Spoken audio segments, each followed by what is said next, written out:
நேத்திக்கு அண்ணாமலையும் நயினாரும் இது பண்ணினது இது. அதை கடைசியில பவன் கல்யாண் 2 பேர் கை தூக்கி பிடிச்சிட்டார்.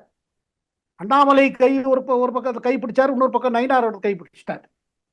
ஸோ பவன் கல்யாண் தரப்புல இருந்து ஒரு மெசேஜ் போகுது. என்ன, சில மேட்டர் ஒரு ஆன்மீக மேட்டரா இருக்கும். ஆனா அதுல ஒண்ணு நிச்சயம் போகுது, என்னங்க, இனிமே இந்து சொசைட்டி ஒரு யூனிட்டி வருது, ஒரு ஒற்றுமை வருது.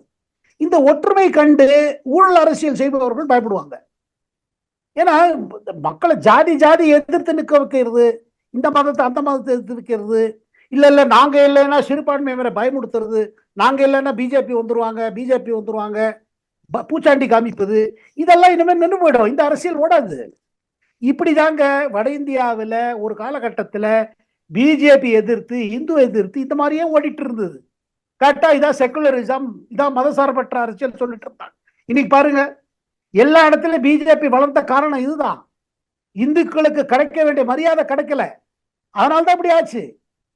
அயோத்தியாவில் ராமர் கோயில் கட்டின பிறகு கூட அது எப்படி பேசுறாங்க அந்த கோவிலை பத்தி காங்கிரஸ் தலைவர்கள், ராகுல் காந்தி உள்பட. இதை மக்கள் இனிமே பொறுத்து பார்க்க மாட்டாங்க. இது மாதிரி நீங்க சொல்லிட்டே போக முடியாது. அதுதான் மெசேஜ் மதுரையில இருந்து. You have to respect Hindu sentiments. நீங்க அதுக்கு இது கொடுக்கணும். நீங்க அதை அவமரியாதையா பேச முடியாது, கிண்டல் அடிக்க முடியாது.